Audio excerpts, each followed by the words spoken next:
अस्सलाम वालेकुम, मैं हूँ डॉक्टर फ़िज़ा ख़ान और मैं हूँ पाकिस्तान। नाज़रीन, जंग की जो आग है वो खुशियाँ, सुख, चैन, ख्वाब सब कुछ जलाकर आंखें बंजर कर देती है। आहों और सिसकियों की मातमी लोरियों में अलमिए परवान चढ़ते हैं। दूसरी जंग अज़ीम में भी कभी ना मरने वाले अलमियों ने जन्म लिया। 4 से 5 करोड़ जिंदगियाँ इस जंग की भेंट चढ़ी और उस जंग में जहाँ हर रोज़ कोई ना कोई अलमिया जन्म लेता था, ये भी कहा गया कि जर्मन डिक्टेटर हिटलर ने यहूदियों की नस्ल कुशी की। शक, शुबे या किसी किस्म के सवाल की इजाज़त दिए बगैर कहा जाता है कि दूसरी जंग अज़ीम में 60 लाख यहूदियों का कत्लेआम किया गया। अब इस 60 लाख के फिगर पर आप सवाल नहीं उठा सकते। दुनिया की मुहज़्ज़ब अक़वाम माइंड कर जाती हैं। ये एक ऐसा हसास मामला है कि अगर आप बदकिस्मती से किसी यूरोपियन मुल्क में होते तो ये सवाल आपको उठा भी सकता है और मुश्किलात में डाल भी सकता है। आखिर क्यों? सिर्फ इसलिए कि आप ये सवाल पूछ कर यहूदियों की दिल शिकनी के मुर्तकिब हुए। आज अरब नफूस की इस दुनिया में 0.2% यहूदी इतने ही बाअसर और असर रसूख के हामिल हैं कि दुनिया में उनके सामने ये जो हर्फ इनकार है इसकी जुर्रत नहीं है। अगर होती तो आज गजा में एक एक हाथ की नन्ही मुन्नी कब्रों के शहर आबाद ना होते। अब इसे क्या कहा जाए कि दूसरी जंग अज़ीम में ये जो मजलूम कौम का टाइटल लेने वाली ये कौम है, इसने पहले साजिशें करके दुनिया का जुग्राफिया तब्दील किया, उम्मत मुसलमा की पुश्त में खंजर घोंपकर फ़लस्तीन में इसराइल को आबाद किया और अब फ़लस्तीनियों का बाकायदा ये कत्लेआम कर रहे हैं, उनकी नस्ल कुशी कर रहे हैं। अक़वाम मुत्तहिदा की रिपोर्ट्स के मुताबिक गजा पर इसराइली हमलों में अब तक 42,171 फ़लस्तीनी शहीद हो चुके हैं। कोई दिन नहीं जाता कि इसराइली तैयारे आसमान से बारूद ना बरसाते हों। 24 घंटों में इसराइली तैयारों की बमबारी से 12 फ़लस्तीनी शहीद हो गए हैं, जिनमें 4 बच्चे भी शामिल हैं।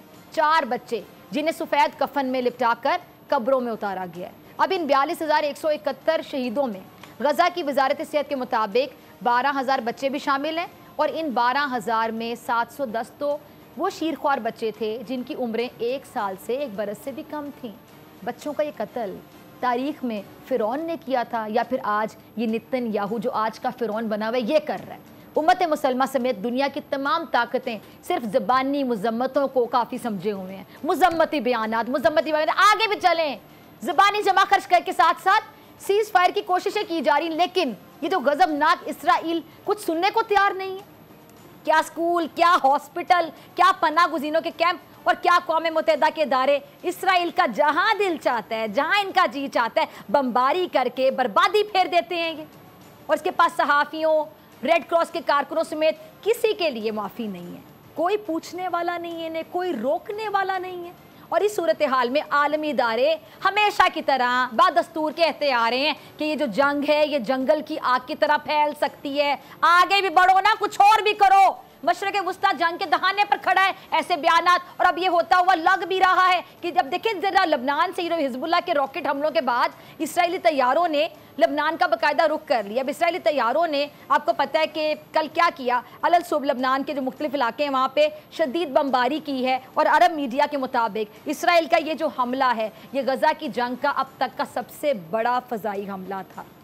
इसराइली हमलों से लबनान में अब तक 492 अफराद जाँ बहक और 1600 से ज़ायद ज़ख्मी हुए हैं। और इसराइल का ये कहना है कि उसने लबनान में 24 घंटों के दौरान हिजबुल्लाह के 1100 अहदाफ पर बमबारी की।